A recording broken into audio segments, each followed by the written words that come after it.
Olá, gente querida do coração verde e amarelo. Mais um jornal Foco do Brasil, compromisso com a verdade. Nossa curiosidade em saber de qual lugar abençoado do nosso Brasil, sua opinião, seu comentário. Participe também do chat ao vivo e veja se o sino de notificações está ativado para receber nossas atualizações diárias. Vamos agora às notícias desta edição. O presidente Jair Bolsonaro teve mais uma conversa com apoiadores e ele respondeu a uma questão que preocupa muitos brasileiros neste tempo de pandemia. Presidente, tem como barrar o passaporte sanitário de algum jeito? Então hoje eu vou conversar com o Araraquara aconteceu agora com o Edinho Silva de novo. O que está servindo isso tudo é para vocês tomarem cuidado na ocasião do voto de vereador a presidente. Sim. Por favor, você não pode falar do Edinho. Você reelegeram o Edinho. Não, a gente não. Não. É aquela porcaria dos 20%, presidente. Sim. Então tá.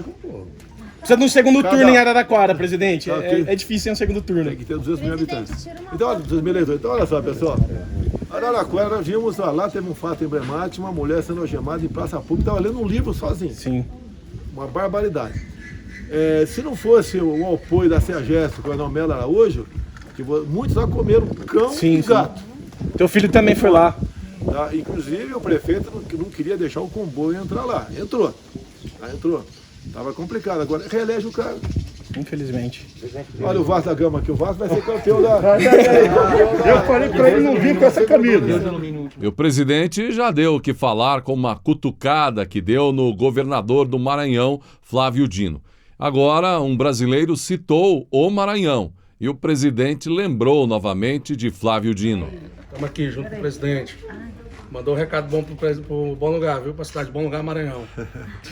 Olha, eu vi lá vídeos do seu governador fazendo dancinha no aeroporto que recebia a vacina, como se ele tivesse comprado. Aquele gordinho dançando é a coisa mais engraçada, né? Um outro brasileiro pediu ao presidente Bolsonaro um conselho aos jovens conservadores que devem votar já em 2022 pela primeira vez. E uma brasileira apresentou um adolescente autista e admirador do presidente da República. E ainda uma região de Goiás também foi lembrada. No caso, foi até meu amigo que perguntou, um conselho para os jovens que o senhor dá. Você não viveram um período de 2003 para cá. Vocês são jovens, né? Procura saber o que aconteceu. E não vá na conversa fácil de alguns políticos. Veja quem está do lado desse político. É uma maneira de saber o que ele está desejando para você. Só isso. E estudar acima de tudo e prestar continência para o papai e para a mamãe em casa. Perfeito. Eu queria te deixar feliz com a informação. Miguel é autista, 14 anos, é seu admirador, pesquisa política, o que é extremamente difícil, né? Deixa eu tirar foto de vocês dois. No mundo da... Você tira? Tiro. Peraí, só um pouquinho. Arruma aqui, ó, jeito. Parabéns, presidente. Sorri, meninos. Ele pode pôr a mão no senhor? Só passar a mão pra cá? E olha, gente, tem mangueira dando frutos, dando fruta no Alvorada. O presidente foi gentil e ofertou aos presentes. Quem quiser pegar uma manga de embora, fica à vontade, tá? O presidente Jair Bolsonaro participou do lançamento da etapa do Circuito Agro de 2022, etapa de Brasília. O programa, que além de Brasília teve também lançamento em Londrina, no Paraná, tem o objetivo de fortalecer 600 municípios, mais de 500 mil produtores rurais e movimentar 1,5 bilhão de reais de crédito. O evento contou com clientes do Banco do Brasil, produtores rurais e lideranças, além do presidente Jair Bolsonaro, ministros e outras lideranças ligadas ao agro. A realização de circuitos regionais permite a troca de experiências e a discussão de temas relevantes voltados para a diversidade do agro em todas as regiões do país. É uma satisfação muito grande estar aqui, ao lado de homens e mulheres que produzem, que enfrentam desafios e que são realmente a locomotiva da nossa economia. Todos devem se lembrar que tínhamos algumas dificuldades no passado. Por exemplo, a atuação do MST. Nós praticamente anulamos as ações do MST, tirando dinheiro público que ia para ONGs que financiavam o MST. Também, ao longo de 3 anos, distribuímos mais títulos que 20 anos de governos anteriores. Tiramos, então, a força do MST através do uso daqueles que estavam numa reforma agrária que nunca saía. Eu, muitas vezes, me colocava no lugar dos senhores, quando era deputado federal, e via o suplício, a grande preocupação e aquele balde de água gelada logo cedo, quando se tinha notícia que a nossa terra, terra de vocês, iria ser demarcada como terra indígena, com critérios. Nós sabemos quais os critérios usados naquele momento. Nós mudamos completamente isso daí. Não tivemos uma só demarcação de terra indígena no Brasil. Afinal de contas, já temos 14% do nosso território demarcado. Equivale a uma área do tamanho da região sudeste. O governo distribuiu 400 milhões de doses de vacina pelo Brasil. Quem quis se vacinar, se vacinou. O governo federal fez a sua parte. Os senhores trabalharam realmente com muito destemor. Fato que nos orgulha, não só na questão econômica, bem como na questão da nossa segurança alimentar. Gente, visando levar informações e esclarecimentos ao maior número possível de brasileiros, o presidente Jair Bolsonaro tem atendido pedidos de outros veículos, como emissoras de rádio. Assim, ele tem tido mais entrevistas agora a várias emissoras de rádio nos últimos meses, não é? E neste momento a Rádio Viva, do Espírito Santo. Um dos relatos do presidente foi sobre aqueles que dizem que ele seria contra a vacinação. Então eles continuam me acusando de ser contra a vacina. Mas como contra se eu comprei 400 milhões de doses? As pessoas tomaram a vacina todas, 100%. Foram vacinas compradas pelo governo federal. Não faltou dinheiro para estados, não faltou para municípios, não faltou meios, não faltou médicos para quem pediu, transporte de doentes para um lado, para outro, oxigênio. E não é novidade para ninguém que o presidente Jair Bolsonaro é o presidente que seguramente mais foi atacado na história do Brasil. Nem presidente Vargas levou tanto pau, tantos ataques, já que não sofreu até nem mesmo um atentado como Bolsonaro. E os canais de ataques à época de Vargas, por exemplo, eram muito menos. Naquela época você não tinha internet, redes sociais e os veículos de massa, como a Rede Globo, por exemplo, não existiam. Além dos ataques, ainda tem a questão de que muitos escondem as notícias positivas. E o presidente, então, falou ali sobre o quanto precisa ser persistente para cumprir sua missão. Eu não posso desistir. Eu apanho todo dia. O Jornal Nacional, por exemplo, metade do Jornal Nacional para criticar o governo. Ele não fala aqui do que nós fizemos tocante à pandemia, ele fala o contrário, tá? Que nós não fizemos nada. Ele não fala, por exemplo, que nós fizemos no final do ano passado, prorrogando mais 5 anos, por exemplo, a isenção de IPI para taxistas, que nós sancionamos a desoneração da folha.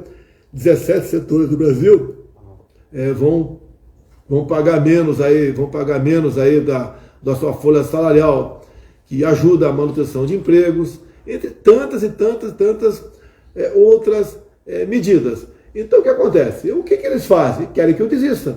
Eu não vou desistir. Não tenho apego por essa cadeira que está aqui, mas entendo que estou aqui por uma missão de Deus. Afinal de contas, Ele salvou minha vida em 2018.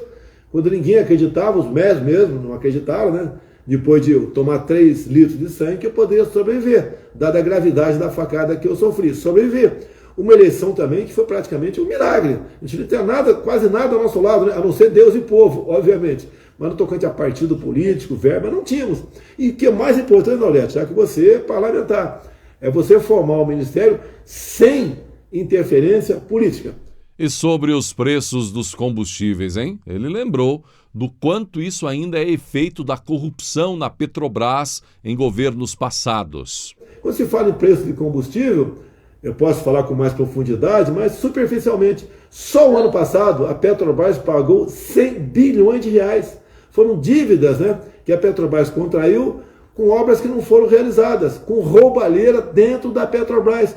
Só um delator da Petrobras devolveu 100 milhões, ou seja, uma empresa que foi assaltada no passado. Pagamos 100 milhões de dívida, pagamos não, quem paga é você que está nos ouvindo aí e bota combustível no seu carro. E falta pagar no corrente ano mais 60 bilhões de reais. A Petrobras volta a estaca zero. Ela pode sim trabalhar melhor, investir melhor e ter um produto mais barato nas refinarias. Agora, a gente vai entregar esse governo, essa Petrobras saneada, para quem a roubou no passado, voltar a roubá-la no futuro. Pois é, nessa fala aí do presidente, gente, sobre sentirmos ainda os efeitos da corrupção passada na Petrobras, é importante lembrar que muitos fazem questão de esquecer ou de dizer que não houve corrupção na Petrobras, por exemplo.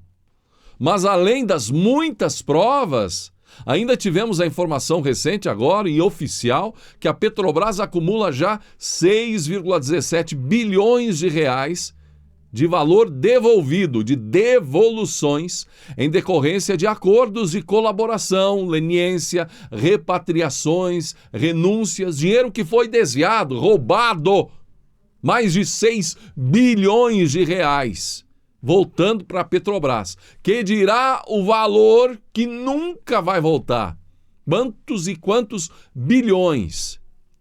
Esse valor de 6,17 bilhões é um valor oficial, comunicado oficialmente pela companhia.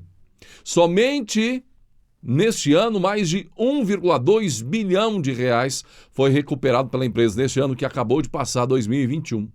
Quer prova maior de que houve roubo do que a devolução do dinheiro roubado? E para entender a dimensão do tanto que foi roubado, já vimos que uma análise até foi feita por um jornalista do jornal Gazeta do Povo, do Paraná.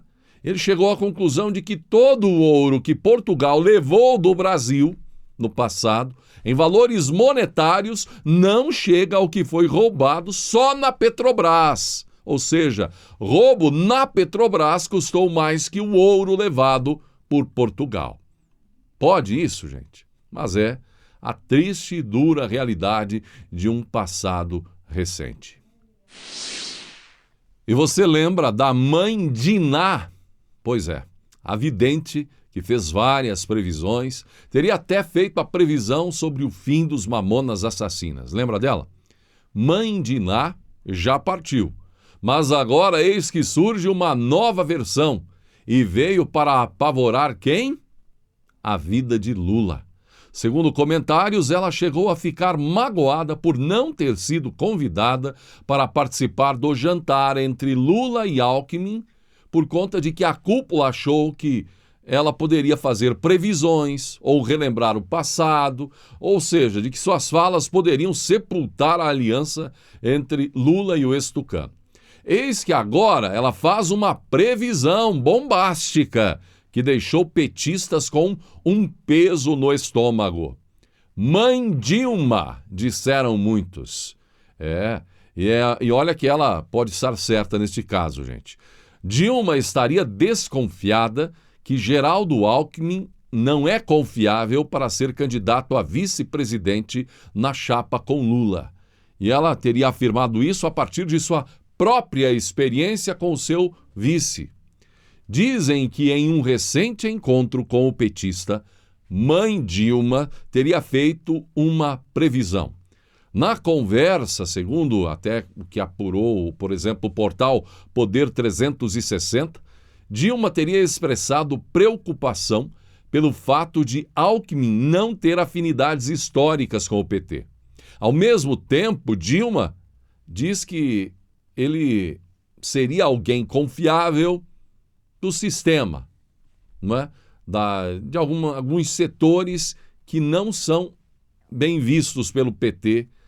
Há um certo temor de que o ex-tucano possa trabalhar contra o governo quando houver alguma situação mais difícil, acredita Dilma. Alguns chegaram até a moldar o que Dilma poderia ter dito a Lula. O Geraldo Alckmin será o seu Michel Temer.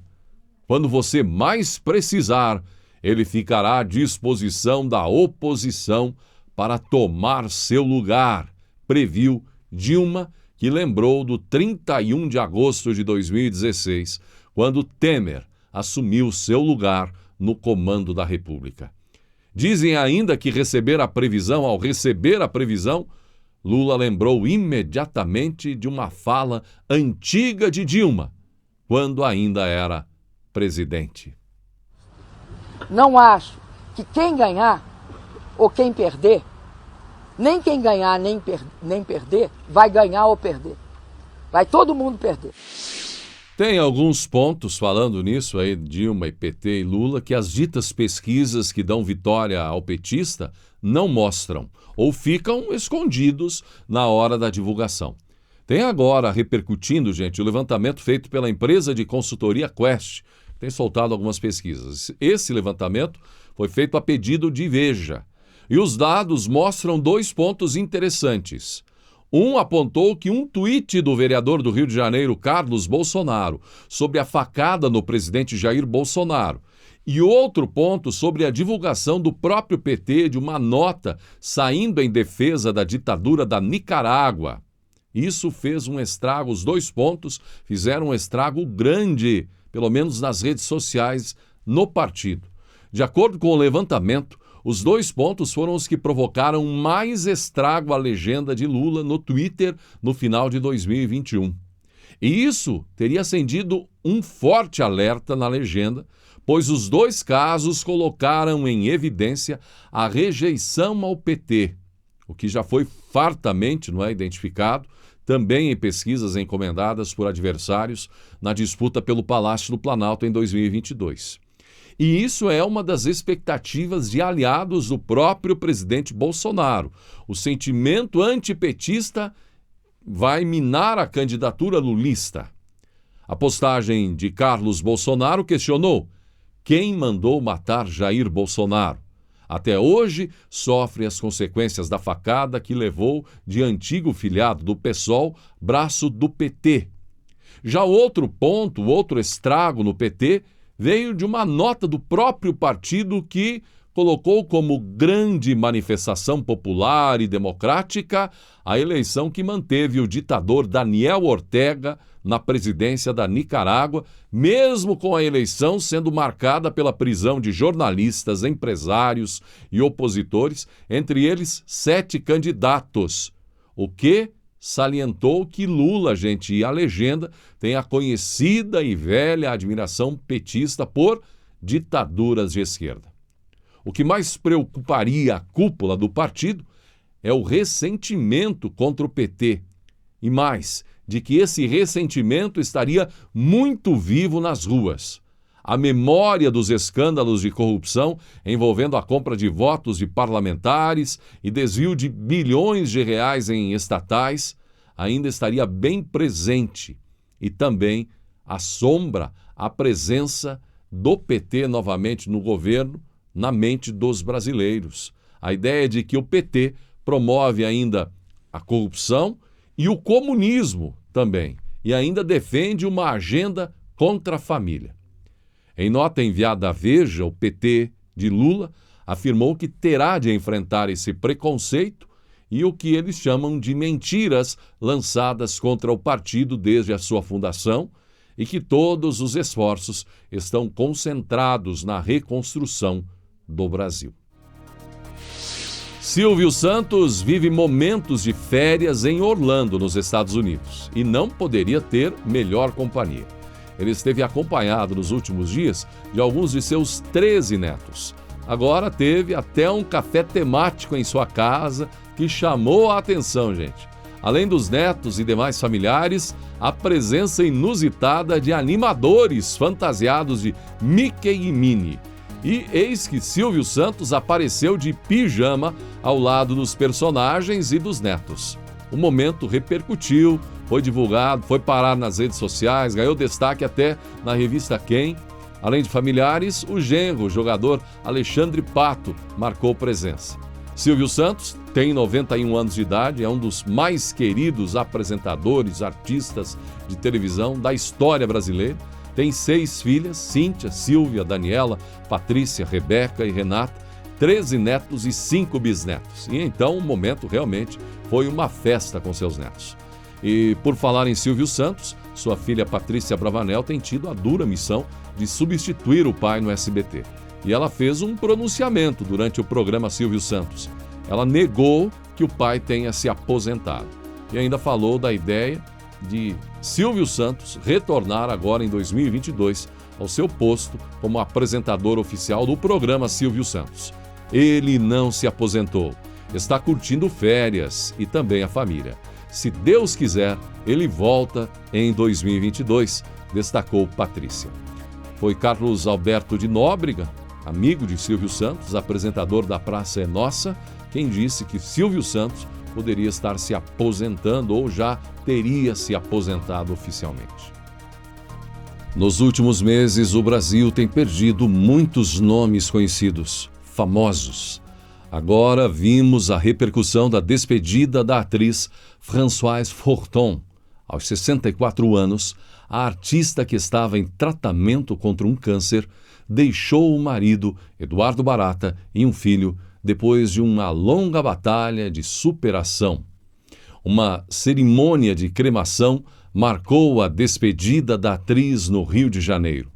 Filha de pai francês e mãe brasileira, a atriz nasceu no Rio em 8 de julho de 1957. Estreou na TV ainda adolescente na novela A Última Valsa, de 1969. Em mais de 50 anos de carreira, Françoise fez mais de 40 novelas e participou de diversas produções na TV e no cinema. Entre as novelas, a atriz participou de sucessos como Tieta, Por Amor, O Clone e Amor à Vida, da TV Globo. A artista também participou de novelas da Record, incluindo personagens de Cidadão Brasileiro, Luz do Sol e Promessas de Amor, novelas da Record. A atriz foi cremada, sepultada na tarde desta segunda-feira, no Rio de Janeiro. O filósofo Olavo de Carvalho, de 74 anos, preocupa seus admiradores, alunos também, por conta de ter testado positivo para a Covid-19. Também porque ele tem sérios desafios na área da saúde, sobretudo problemas pulmonares. Nas redes sociais, muitas mensagens de apoio e também relacionadas ao estado de saúde de Olavo. A esposa de Olavo confirmou a notícia. Por conta disso, até Olavo de Carvalho cancelou por 2 semanas consecutivas as aulas de seu curso online de filosofia. O vice-presidente Hamilton Mourão afirmou que está esperando que o presidente Jair Bolsonaro o chame para conversar sobre o futuro das eleições deste ano e uma possível repetição da chapa presidencial de 2018. Questionado sobre o assunto ao chegar ao gabinete da vice-presidência no Palácio do Planalto, Mourão disse que ainda não há definições para o assunto, mas que aguarda uma conversa com o presidente Bolsonaro para definir o que chamou de manobra. Estou aguardando o presidente me chamar para conversar. Vamos aguardar a conversa com o presidente. Quando ele me chamar para conversar a respeito desse assunto, aí a gente define essa manobra, declarou o vice. Mourão ainda foi perguntado sobre a possibilidade de o presidente escolher o atual ministro da Defesa, Walter Braga Neto, para compor a chapa presidencial. Mourão disse que o militar é um excelente nome. Qualquer pessoa que o presidente escolher, obviamente, estará dentro daquilo que ele considera importante para a campanha que vai ser realizada e será uma boa escolha, garantiu Mourão. Inclusive, o nome da ministra Tereza Cristina tem sido fortalecido, aparece como uma forte candidata ela a ser uma escolha, não é, para vice na chapa com Bolsonaro. O presidente Jair Bolsonaro deu um susto em sua equipe de segurança na tarde deste domingo. Ele, literalmente, sumiu da área de observação da segurança e foi flagrado enquanto dava um passeio de moto pelas avenidas de Brasília. O presidente despistou até mesmo a segurança oficial e dirigiu sozinho de moto pelas ruas da capital federal. O presidente da República deixou o local por volta das 3h45 da tarde. Voltou às 6 e não falou com a imprensa. O presidente não avisou sobre sua saída à equipe do Gabinete de Segurança Institucional, comandada pelo ministro Augusto Heleno. Em uma parada, o presidente tirou foto com moradores do Regimento de Cavalaria de Guarda, localizado perto do setor de armazenamento e abastecimento norte, em Brasília. Certamente, haja coração para o general Heleno, que tem a missão de guarnecer, garantir a segurança do presidente. E assim chegamos ao final de mais uma edição do Jornal Foco do Brasil. Gratidão pela sua atenção, sua participação. E que Deus abençoe a você e a sua família.